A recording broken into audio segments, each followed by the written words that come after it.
The Jungle Book 2 is one of those movies where its existence alone confuses me. I mean, who unironically asked for a continuation to a movie that ended like this? What else could you possibly do with these characters? Well, knowing Disney, they wouldn't dare make a sequel as dark as its source material, but even so, did we really need this? Now, unlike other direct-to-video sequels, with the exception of Return to Neverland, The Jungle Book 2 was originally set for a DVD and VHS release, but for whatever reason, Disney decided at the very last minute to release it theatrically, assuming that audiences wouldn't notice the inferior animation quality as opposed to an actual high-budget production intended for a wide theatrical release. It's probably one of the main reasons why Jungle Book 2 is often treated less favourably to a good majority of Disney sequels released in that era. And despite its largely unfavourable reception, the movie fared a lot nicer at the box office, grossing over $135 million worldwide, which technically makes it a better financial performance than Treasure Planet.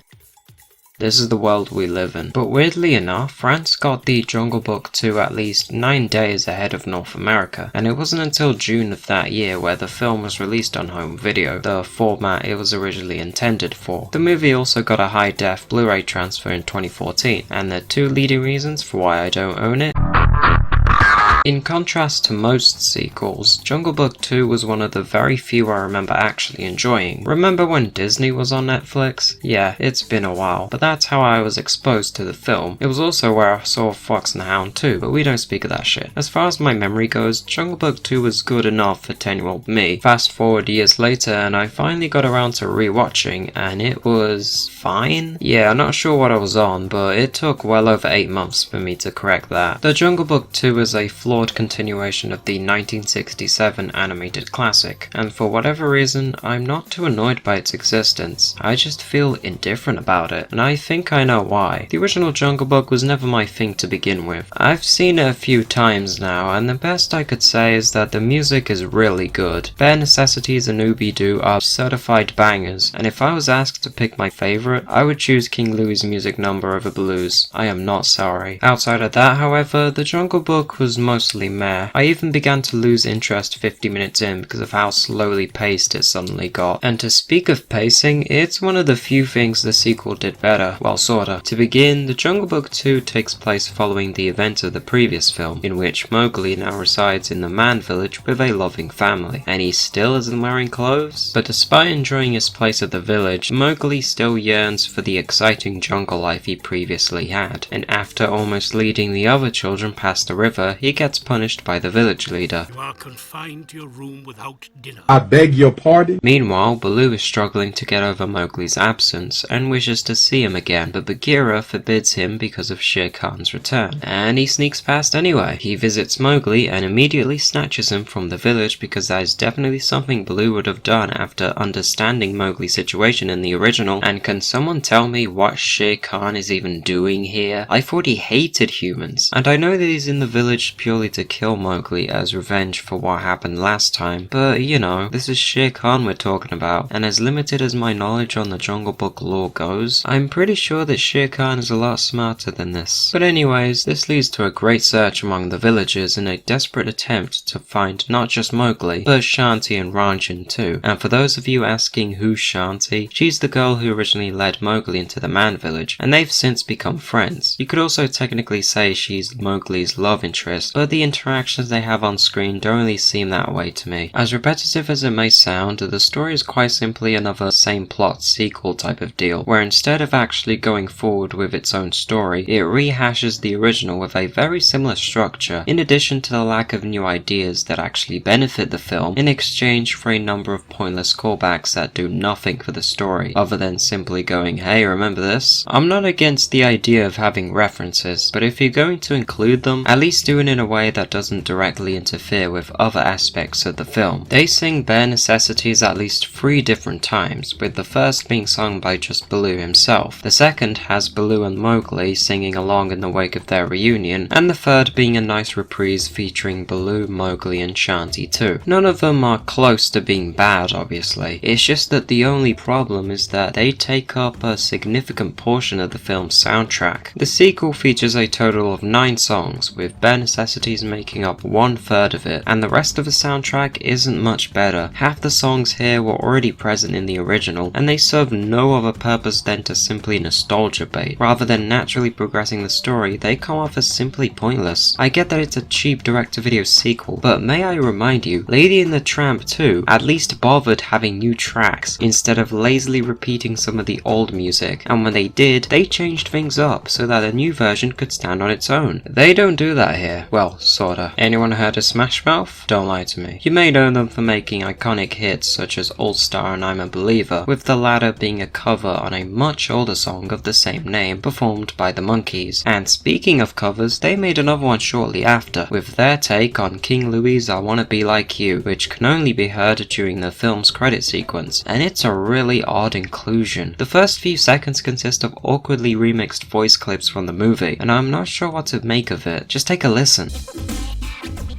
But besides that, this version is pretty mid. It's so bland and forgettable that it makes me want to listen to the original instead. You can't always top the classics. Now as for the rest, excluding those that weren't originally written for the sequel, are somewhat fine. Jungle Rhythm is easily the best, with a catchy beat that makes it just memorable enough to make me want to listen to it again. I mean, how else did Mowgli almost successfully mind control the other kids into the jungle? There's also a second version featuring just Mowgli singing to himself, but I'm not sure if it counts as it only lasts a few seconds, and it barely feels like a song, because like I said, it's just Mowgli singing very quietly. Much like Smash Mouth's I Wanna Be Like You cover, Right Where I Belong can only be heard at the very end, and while I do appreciate the idea that it's going for, I kind of don't care for it. The lyrics and everything just don't compel me. It's a very forgettable music number. And lastly, we have WILD, with Baloo and a bunch of unnamed characters. It's fine, but ultimately nothing special. Not much I could really say aside from appreciating the attempt of writing something original. The interesting thing about the song is how you can spot a number of animals that don't actually belong in the jungle setting. I seriously doubt that ocelots and hippos live in the Indian jungle. Ocelots are native to other parts of the world such as Central and South America, while the hippopotamus is found primarily within various African countries. There was a time where they lived in the country in large numbers, but that was said to be millions of years ago, and I'm anything but a historian, so I suggest you take what I say with a grain of salt. There is, however, one additional fact I want to mention, and that's regarding King Louie himself, a well-known character from the original movie who wasn't even in the book to begin with, and being an orangutan, his species isn't even native to the Indian jungle, instead originating from Borneo and Sumatra. Originally, there were going to be 11 songs included, but a couple were taken out for what I assumed to be screen time issues. A reminder that Jungle Book 2 is only 70 minutes long. One of these was I've Got You Beat, featuring Mowgli and Shanti as the lead singers. The song is included with the DVD, and after listening to it, I can definitely see why it was cut. It's a bad song. I don't like it. It's not catchy and the beat is not good. I sleep well knowing that Jungle Rhythm replaced this. Braver, on the other hand, was a better experience. I like the idea of Shanti getting her own song, with the intent having been to explore Shanti's character, as well as her fear of the jungle. The reason they cut it was due to Mowgli and how they wanted him to be the center of attention in the film, which is weird because the story already was about Mowgli, and he wasn't the only prominent character in it. I fail to see how a couple extra minutes devoted to Shanti would have taken that away, and it's a shame this music number was taken out, as it could have developed her character a little further than the movie itself, making this a missed opportunity. Speaking of Shanti, she was first introduced in the original, but only present in the last 5 minutes, making for a pretty bare bones character, but when taking the overall plot into consideration, it's a decision I'm fine with. She never really served a point to the story until the very end, being the reason for Mowgli finally deciding to permanently stay in the man village. In the sequel, she takes on a more prominent role, as well as developing her own set of characteristics. I like the idea of her personality being a fusion between Baloo and Bagheera, allowing her to be both the voice of reason and a fun-loving person to play off of Mowgli. Their relationship though is a mixed bag to put it best. It's not problematic or bad, but their friendship throughout the film feels a bit undercooked. We don't see them interact nearly as much as you'd think, as they're both separated from each other for over half the film's runtime, leaving little room for any interesting development. This issue primarily affects Shanti, as she spends a majority of the runtime looking for Mowgli. She only gets most of her screen time during the first and final act, or in other words, when she and Mowgli are on screen together. There's also an arc she goes through that involves getting over her fear against the jungle. An interesting idea until you realize they do nothing with it. It's not even acknowledged by the end. She just looks fine. So how exactly did she conquer that fear of hers? It's almost like they forgot. But getting back to the story, I will say that it does a few things differently from the original, and I feel that it's best that we at least try and avoid repeating ourselves here, because one really common complaint is how the plot is essentially the same, and they're not wrong, but I don't want to parrot the same talking points as everyone else. Instead, I want to highlight a few things this movie does differently to its predecessor, good or bad. Firstly, the animation is kind of a step up from the original, which is definitely nice to see, with the additional shading and complex character movements in direct contrast to the limited animation we see in the previous film. But as you take into account this was released theatrically as opposed to home video, the problems become a little more apparent, as the animation clearly doesn't match the expected visual quality of a standard theatrical film for its time, and because of Disney's weird last-minute decision to rush it out for the big screen, the movie suffered considerably, perhaps more so than various other Disney sequels, as at least then they met the expected general quality of a direct-to-video feature. As for the characters, we have a number of interesting additions brought on for the sequel, some of which involve already existing figures. These new additions include Ranjan, a human child I mentioned earlier alongside Shanti. Unsurprisingly, he's pretty annoying, but as half the film is focused on Baloo and Mowgli, especially towards the middle, we luckily don't see much of him. But when we do see Ranjan, he's nothing more than just a pointless annoying child character who screams all of his lines with an obnoxious tone. The only time he's actually useful is when he saves Shanti from Kaa. That's it. His contribution to the plot starts and ends there. Lucky the Vulture, who is voiced by Phil Collins, is also pretty useless and annoying. The only other thing I recall about him is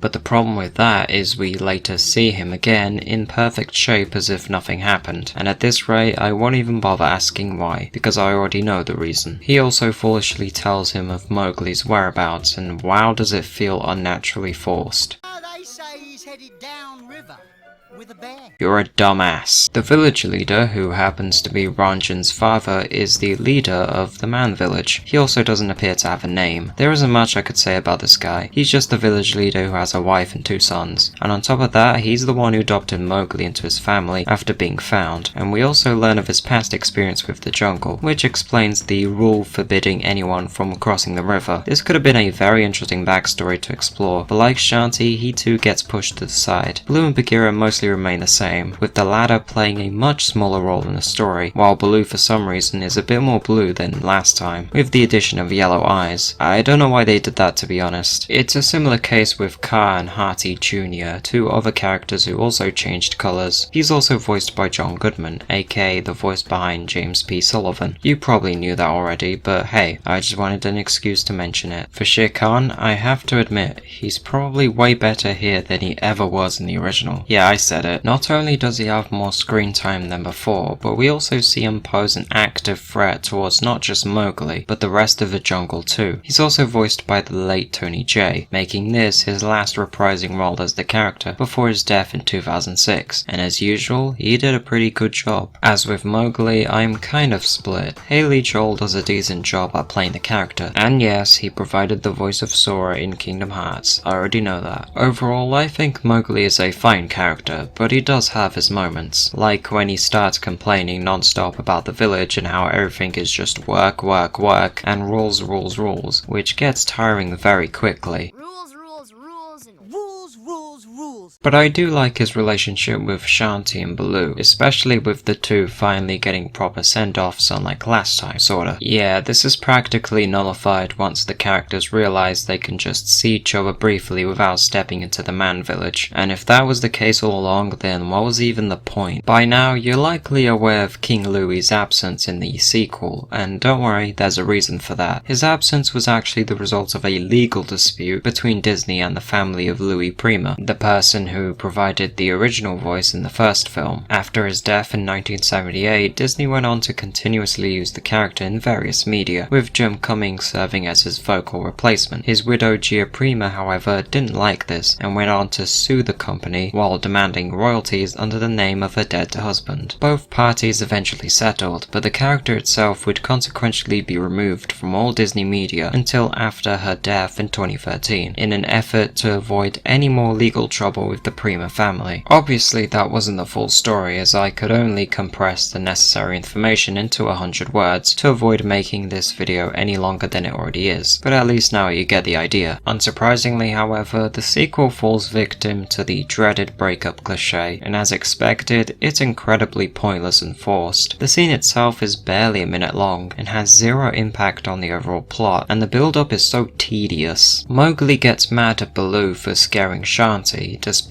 clearly asking him to do so, and then this happens. You wanted that girl to find you. Then why the fuck would you ask a bear to scare your friend who's already afraid of the jungle, and then get mad at him for doing as you told, or because you wanted her to find you? You're not making sense. Attacking? I'm the one that got socked in the schnozzle. It's such a mess, honestly. Good thing it only lasts a minute, despite the scene's terrible pacing resulting in the conflict barely resolving itself properly. Another reminder, this movie is only 70 minutes long, and it shows. At least the first half takes time to set everything up, which is kind of why the pacing becomes such an issue in the second half. Don't say it, don't say it, don't say it. The original had the same problem, but instead of speeding up like mad, it slowed down and got really boring. But that thankfully doesn't change the climactic showdown between Mowgli and Shere Khan, which still remains an awesome battle. Overall, I don't think The Jungle Book 2 is as terrible as people say. As a movie on its own, it's pretty average, and as a sequel, it's also pretty average. Can you tell I'm running out of things to say? But seriously, it's a very middle of the road film, with simply no reason to justify its existence, and I myself am running out of reasons to even care. It's an interesting case to look into, and the potential was definitely there, but knowing Disney, they wanted to squeeze this one out as quickly as possible, just like the rest. It's got a few redeeming qualities, but they're not enough to really change anything, and even if they were, I probably wouldn't care, because we didn't need any of this to begin with. The boy was raised by wolves, made friends with a bear, fought off a tiger, and went to live with the humans. That was the story. Civic! 2006 Honda Civic! 2006 Honda Civic! 2006 Honda Civic!